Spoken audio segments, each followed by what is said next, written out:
Hello,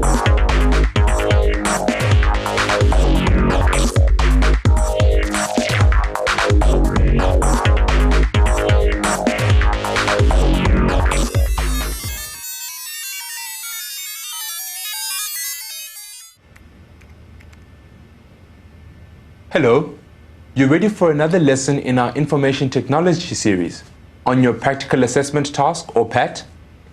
Some learners find the PAT quite intimidating, but if you follow the steps I suggest every lesson, you'll see the process is quite logical. The PAT is divided into 3 phases. We've already learnt about phase 1, research and analysis.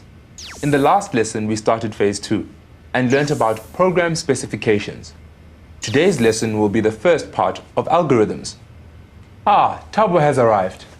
Morning, Tabo. Morning, Mr. Kumalo. Any progress with your PAT? Definitely. I've listed all the events we could think of. Now can we start with programming? I admire your enthusiasm, Tabo. I sense a bad coming up. But we still have some preparation to do. By the end of this lesson, you should be able to break an event down into its component steps, clearly showing sequence, selections, and iteration, or repetition. In the previous lesson, we listed the events in our practical assessment task. Today, we're going to work out what tasks the program must perform during each event, and write instructions for each of these tasks. You know what an algorithm is, right? Yes, it's step-by-step instructions to get a job done. Yes, an algorithm is a solution to a problem and can be written in pseudocode. I know about program code, which is commands or instructions for a program. But what's pseudocode? Pseudocode is like writing commands or instructions without using a specific programming language. A computer can read a program code, but pseudocode is designed to be read by humans. Meaning plain old English? Very close.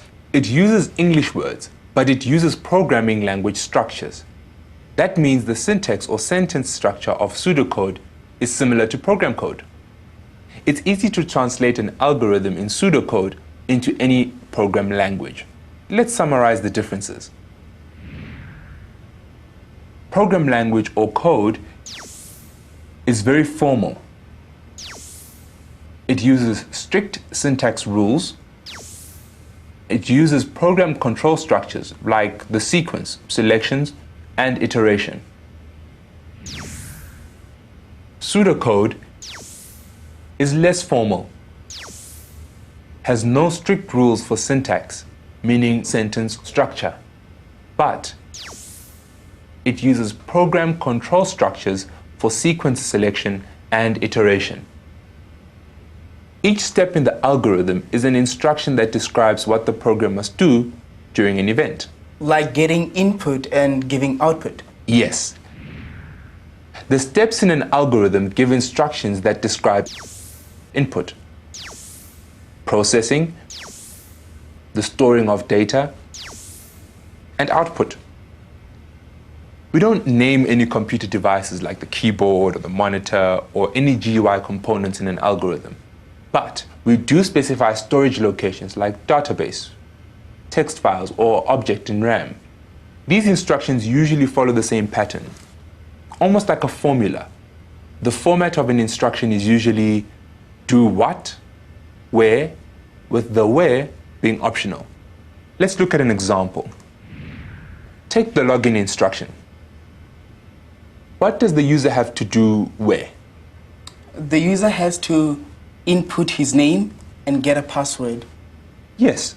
If we had to write an instruction, it would look something like this.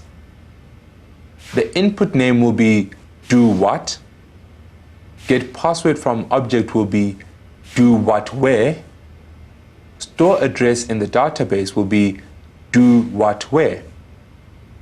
These instructions are given in a logical order from start to finish. We say they are in sequence. To show sequence, we write the instructions in the order in which they must be done.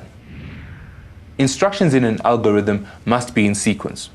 Instruction 1, instruction 2, instruction 3, and so on. Algorithms generally include selection of instructions and repetition of instructions. Selection means the program has to select one set of instructions to follow if a given condition is true, and a different set of instructions to follow if the condition is false. Repetition means the set of instructions must be repeated. To show selection, we write if when the condition is true, then do one set of instructions, or else if the condition is false, do a different set of instructions. To show repetition, we write one of the following. Repeat a certain number of times instructions. Repeat until a given condition is true instructions. Repeat until a given condition is false instructions. Let's look at an event like tea making and see what instructions to give. The event involves making tea for 3 people who all take 2 spoons of sugar and milk in their tea. If you had to break this event down and list the actions or tasks in the simplest possible way, what would it be? That's easy. Check if there is water in the kettle. If there isn't, you open the kettle, add water, replace the lid, then you switch on the kettle. Carry on. Get a cup, get another cup, get another cup, get a spoon, get sugar, or put a spoonful of sugar in the first cup.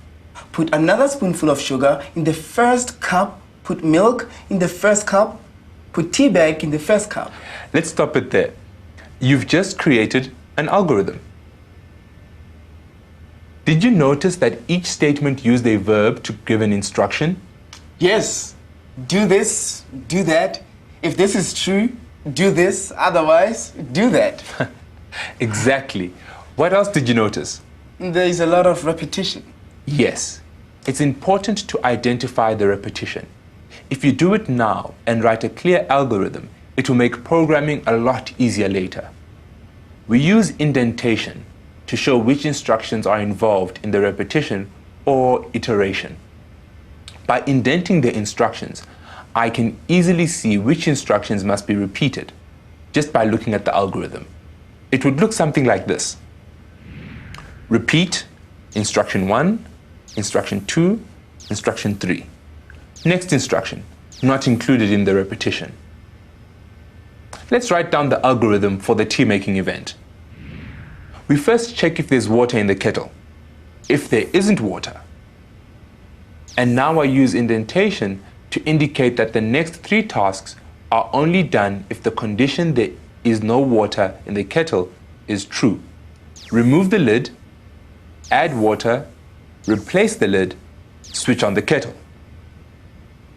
Notice that there are 2 tasks we have to do. Can you tell me what they are? Checking the water and switching on the kettle. Yes, switching on the kettle is not conditional. We don't only switch it on if there was water in it when we first checked it. Remember, we're making tea for 3 people. We need 3 cups and 2 spoons of sugar per cup, as well as milk in every cup. That means we repeat certain actions. To indicate the repetition or iteration, we use indentation again. Repeat 3 times. Get cup, get spoon. This is not repeated, so it's not indented. We are going to use 1 spoon. Repeat 3 times so that we can add sugar, milk, and tea bag to the 3 cups. Repeat 2 times. Put spoonful of sugar in cup. Put milk in cup. Put tea bag in cup. The next instruction might be to add water to the cups. Notice how we show that we put 2 spoons of sugar in each of the 3 cups? Although I have only shown one of the 3 commands for repetition, remember that there are no strict rules for pseudocode. You may also use for or while commands for your repeat loops if you know which one you need. Now it's easy to see that an algorithm is a sequence of instructions that must be followed. Some instructions are selected only if a certain condition is met, and some instructions must be carried out more than once. These three,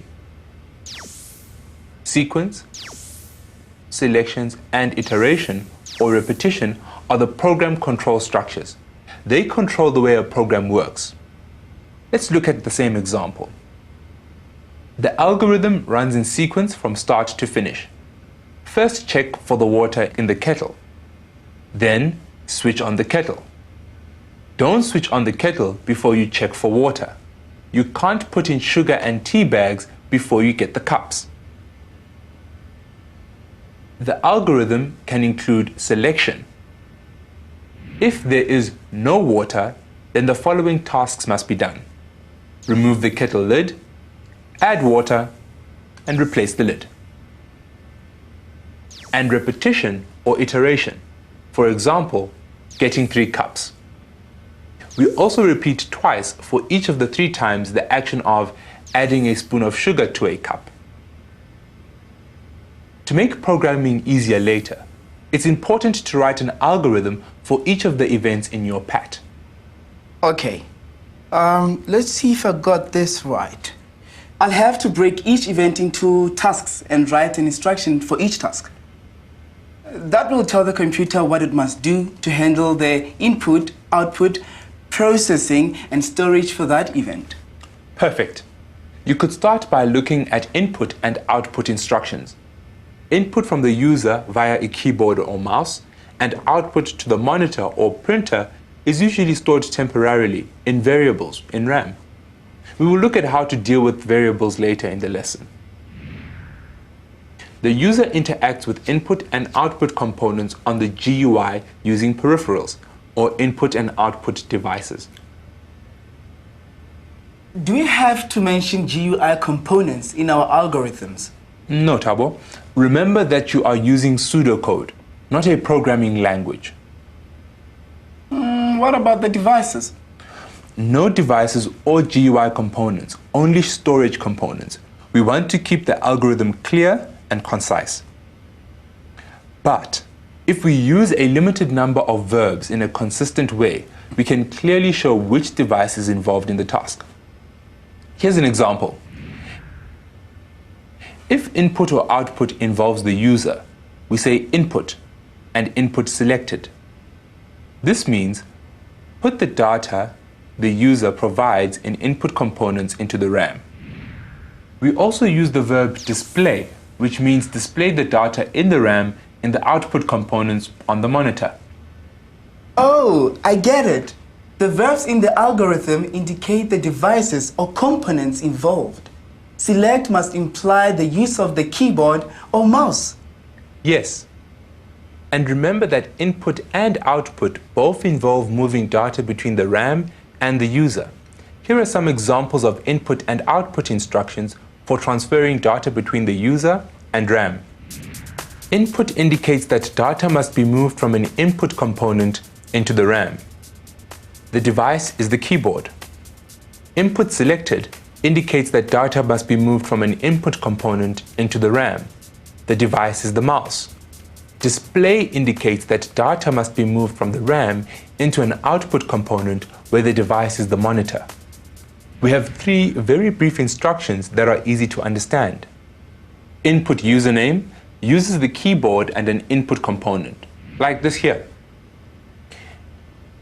Input selected grade uses the mouse and an input component, like this.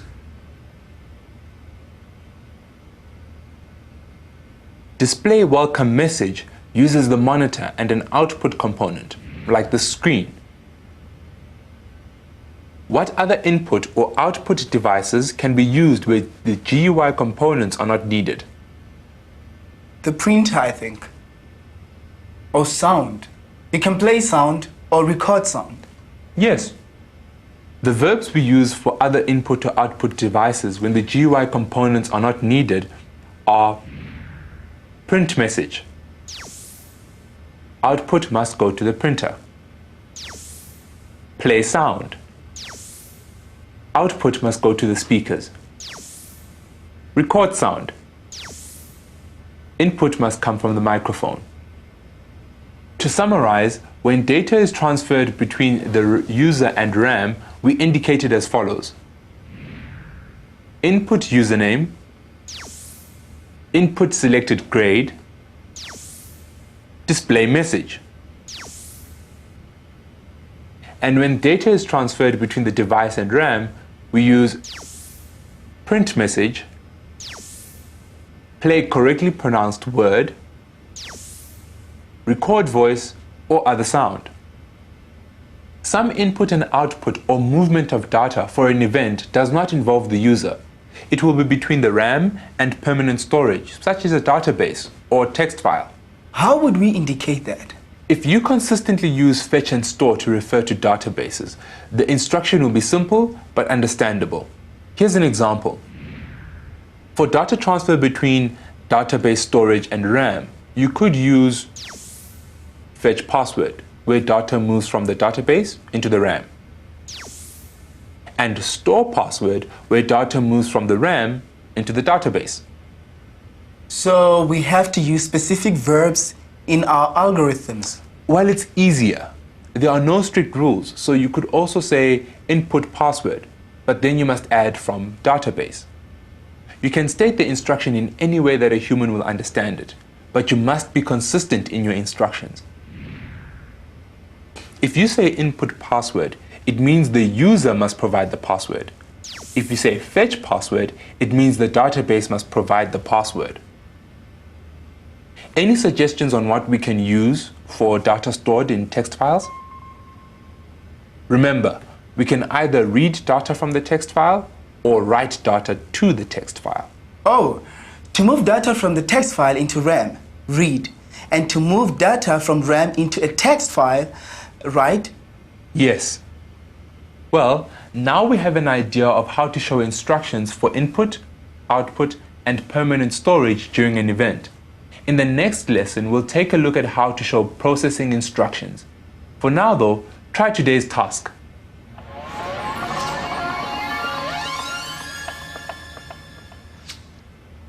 In the following scenario, think of what must be done without considering any special strategy, like always start in the middle square. A game of noughts and crosses is played by two players. One person places a nought in any square.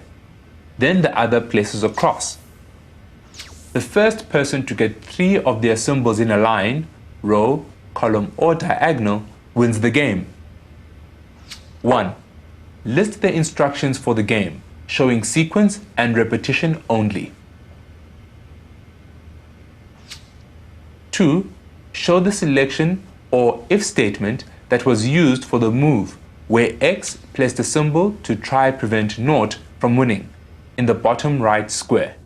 Remember to cater for a normal move. 3. The next move is shown in green. X is going to lose, as he can only block one of the 2 squares, shown by a small b. Adapt your if statement for this condition, making sure it caters for all other conditions.